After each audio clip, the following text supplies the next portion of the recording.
Okay, we're now going to talk about resilience measures which you can adapt in your property. And this is generally when the property is flooded and you're trying to minimise the impact of that water damage within the property. So one of the things that we just when we look at doing a building survey is looking at the actual building fabric. So that could be, if you've got timber suspended floors, you might want to consider replacing those with a concrete slab to actually stop that water penetration from going down underneath the property, or sometimes from coming up under it as well. We try on the ground floor, if you know that the property is going to be flooding, then we try to have removable fabrics. So for example, having rugs instead of carpets, and having items that you can actually move quickly and easily upstairs where they won't get damaged by the flooding.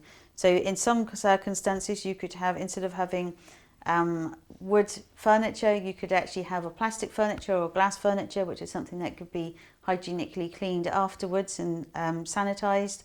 And then also we've seen in some cases where you've got a wooden piano and you can actually move those out of the flood water by putting them onto crates and that sort of thing. So when it comes to actually looking, if your property's being flooded and unfortunately your kitchen has had to have been ripped out, the MDF carcasses, which are generally there, which we can talk about later, we can replace them with different items. But also it's important to look at the electrical items within the kitchen. So for example, instead of having the oven underneath the kitchen counter, you would actually move that up now to an above the cabinets above the eye level as opposed to below the cabinet.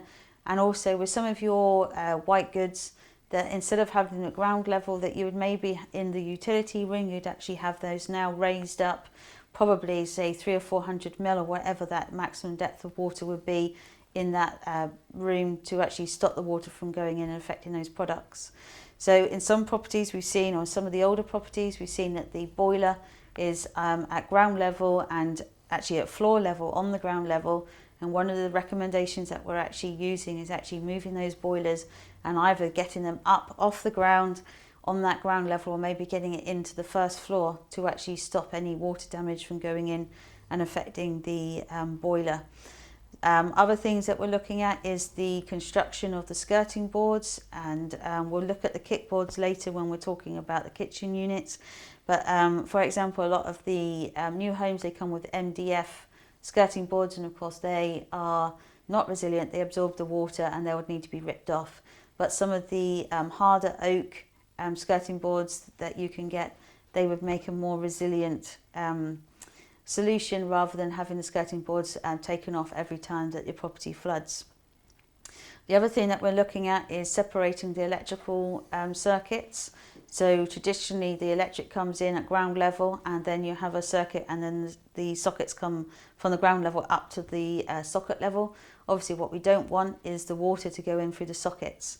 So you can either raise the sockets to above the maximum water depth, so that could be 1.2 meters, for example, above the maximum height of water that you're expecting in the property, if for example it was like say 900 millimeters. Or you can actually separate the circuits, which is generally what we're trying to do for new builds now, so that you have a ground floor electrical circuit which can be switched off, and then you've also got a first floor electrical circuit.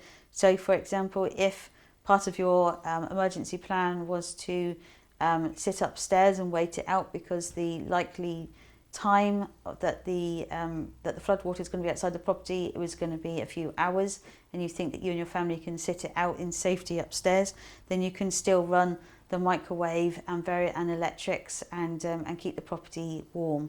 So it's just something to think about when you're building back. We're using this philosophy, which is build back better. And that is where we're trying to get the insurance companies to actually look at how we can actually get people back into the property as quickly as possible. So when it comes to resilience, it means that we're accepting that, of course, the water is going to come into the property, and we're just minimising the damage that it does. And the main thing is getting back into the property as quickly as possible. And we've seen in some circumstances where flood resilience has worked, you can be back in the property within hours, as opposed to, as we've described earlier, you can be out of your property for up to 9 months. So Mike's going to take over now and talk about some of the products. So your normal conventional floor coverings, you're looking at laminate flooring or carpet. With resilience, we're moving away from that because obviously in a flood, they will have to be removed. The laminate will warp and they will blow up, and actually they'll be no good. Your carpets will soak up and absorb all that residual water, so your carpet and your underlay will have to be removed. When we're talking about resilience, we're talking about getting you back into that property as quickly as possible. The return to that property, the return to general normal life is beneficial for all parties involved. So if you look at the products that I've got in front of me, everyone thinks that when you're doing resilience and things like that, that they have to be dull and boring. As you can see by the tiles that we've got in front of us, various types on the market now. This is but a few. We can go for the wood effect, which these are ceramic, but actually in the wood grain. Two types here. We've also got the brochure that actually shows you that there are numerous types depending on what look you're looking for in the property. You go for the different types here, or if you've got the older Victorian property, they've actually made a design now that actually coincide with that, actually to give you that look that you want. With regards to waterproof grout and waterproof adhesive, these are grouts and adhesives that are on the market. So any grouts that you actually get for these tiles now, they come in so many various types of colours, which it used to be not acceptable, never used to be on the market. These are actually some of the types of colours that you can actually get. So you're not restricted anymore as much as you were when we looked at property flooding previously. Looking at the basements of properties, because older properties have basements and things like that, we can talk about the tanking, floor tanking and wall tanking, as you can see by the two products I've got here. They go along with obviously this foam board. What this is, it's fire retardant, waterproof. This will act as a floor to lay your tiles on rather than your normal chipboard floor. This gives you a good base. It's not going to rot down, it's not going to actually depreciate, and it gives you a firm hard surface to work from to lay your tiles. Moving on to kitchens. All normal kitchens are made of melamine units. After a flood event, these could get silt, detritus and things like that in them. The last thing that you want to be doing is cleaning out them. Most of the insurance companies or yourselves will actually rip the kitchen out in its entirety. There is products on the market now, as you can see what Louise is demonstrating now. These are actually metal products. These come in, obviously there's a demonstration unit, so it's a little bit smaller than your conventional size, but they're literally wipe clean.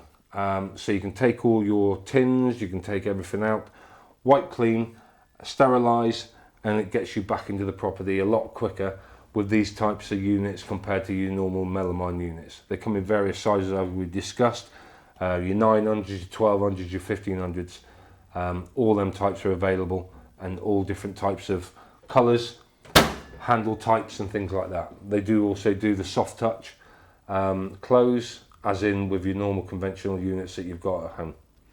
One of the other things as well when it comes to kitchens is that you can actually get removable kickboards. So when it comes to a flood event, as part of your flood plan, you would actually take those kickboards and you would actually take them upstairs, put them in safety, and then when it comes down, when you've actually cleaned everything, the kitchen down through, you've washed the tiles down, you've washed all the units, then you can replace all the kickboards as well.